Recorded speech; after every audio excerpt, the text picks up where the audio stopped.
Bem, pastor Esdras, no bloco anterior, o senhor falava a respeito dos apócrifos. Falávamos a respeito do cânon.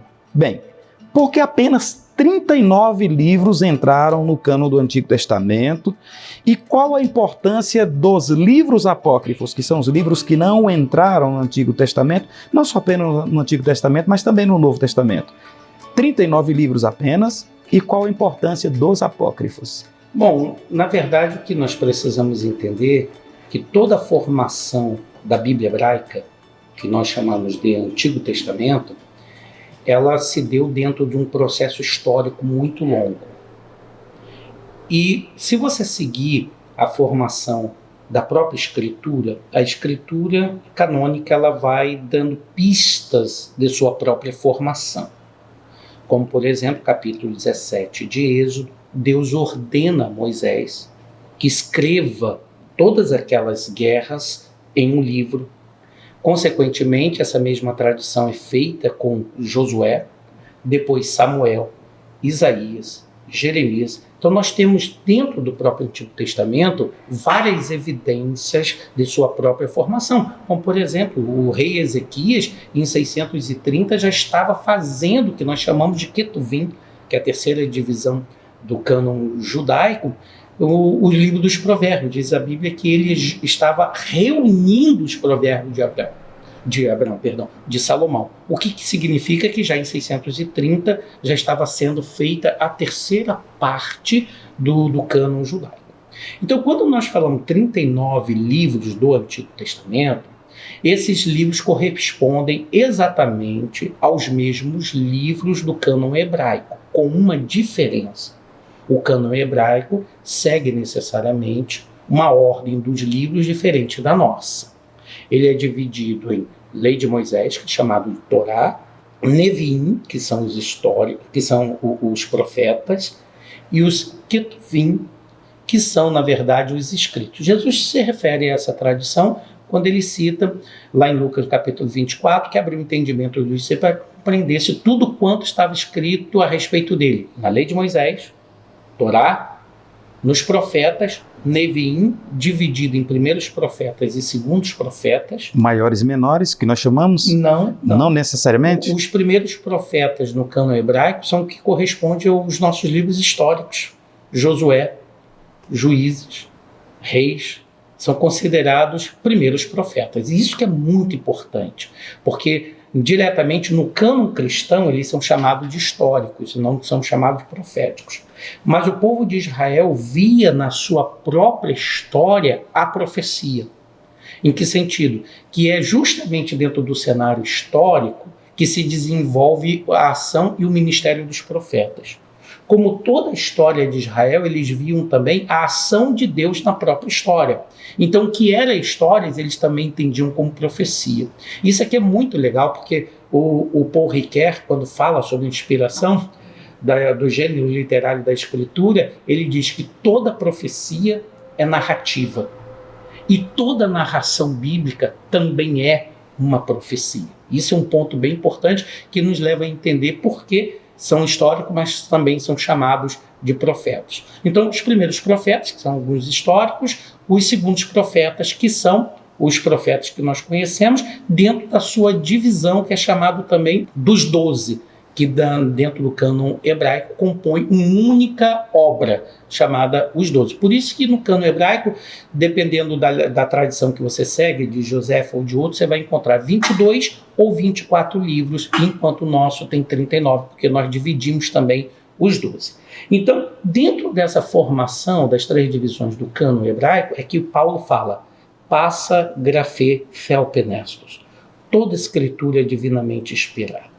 Isso aqui é muito importante, porque passa é um advérbio, que é traduzido em nossa Bíblia por tudo. Lassor, que era um gramático, ele ensina que todo advérbio acompanhado ou seguido de um substantivo anártro, que é um substantivo que não tem artigo, ele pode ser entendido distributivamente.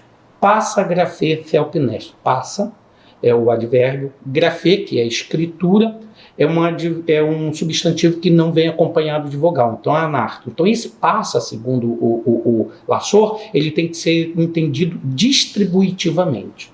que seria cada parte da Escritura é divinamente inspirada.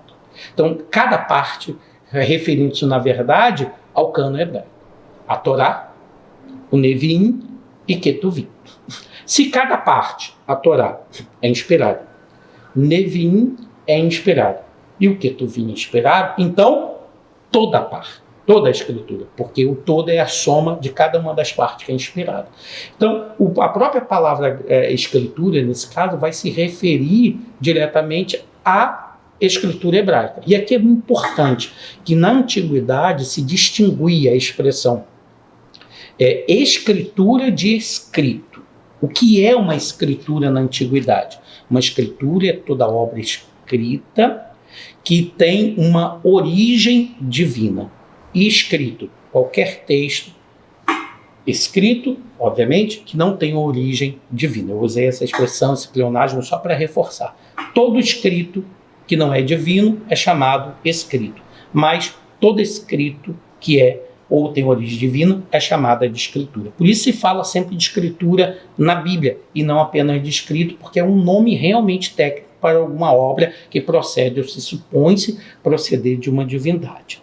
Então, juntamente com esse cânon do Antigo Testamento, que se atribui o fechamento dele a Esdras, depois do exílio, nós temos, portanto, num período da história de Israel, principalmente no período chamado de interbíblico, nós temos ali entre o ano 200 ao ano 100, a formação de outros escritos da tradição judaica.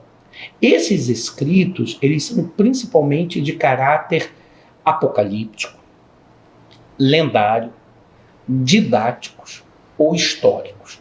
Então, esses livros vão ser chamados inicialmente de pseudepígrafes, que seriam, na verdade, obras de títulos falsos, obras de origens duvidosas, mas que, no entanto, não necessariamente um livro pseudepígrafe seria necessariamente um livro apócrifo. Então, quando nós falamos de apócrifo, tem duas formas de você entender. Critério amplo, na qual você inclui os livros inseridos dentro do cânon católico ocidental e você inclui os livros também pseudepígrafes. Então, nesse caso, você tem pseudepígrafes que são também chamados de apócrifos. Esse é o critério amplo. Mas pode falar de apócrifo, que significa no original espuro, oculto, escondido, em sentido restrito. Em sentido restrito é que se usa ainda hoje modernamente, que é uma referência somente aos livros da tradição da Bíblia católica, que, diga-se de passagem, que nós chamamos de livros apócrifos, depois, na Contra-Reforma, no Concílio de Trento, é que foi chamado de deuterocanônico, ou segundo cânon. Isso para contrastar com o proto-canônico. O que seria o proto-canônico? Os primeiros livros dos 39, como nós conhecemos, eles estão dentro dessa categoria do proto, dos primeiros canônicos e depois os segundo canônicos. Então, a partir do Concílio de Trento, como uma forma de reação contra a reforma protestante, aquilo que os reformadores chamavam de apócrifo, eles chamaram de deuterocanônico. Por quê? Porque na Bíblia que os reformadores usavam, a Bíblia de Zwinglio, a Bíblia de Lutero, a Bíblia de Calvino, continha os livros apócrifos. Mas a tradição cristã, depois da reforma, resolveu retirar esses livros. Por quê? Para designar que nós estávamos seguindo o cânon hebraico e não o cânon grego. Vou explicar rapidinho o que significa essa sentença. Falar do cânon hebraico e distingui-lo do cânon grego é importante. Por quê? O cânon hebraico é a escritura hebraica como nós a conhecemos, Ketuvim, de trás para frente, né? Neviim e Torá. Esse é o cânon hebraico. Okay? O cânon grego, que a partir da Septuaginta, que foi a tradução que foi feita do hebraico para o grego, a Septuaginta incluiu alguns livros que não faziam parte dessas três divisões, como um livro histórico que era dos Macabeus. E juntamente com o livro de Macabeus, teve os acréscimos a algumas outras obras, como no livro de Esther, teve acréscimo, no livro de Daniel, teve acréscimo, no livro de Salmo, teve acréscimo. Então, o que constituiu a inclusão desses livros? Um novo cânon, que é chamado cânon grego. Então, de modo simples, alguém pergunta assim, qual a diferença da Bíblia dos protestantes para a Bíblia dos católicos? Entre tantas, a mais fundamental é essa. Os cristãos protestantes seguem o cânon hebraico e os cristãos católicos seguem o cânon grego.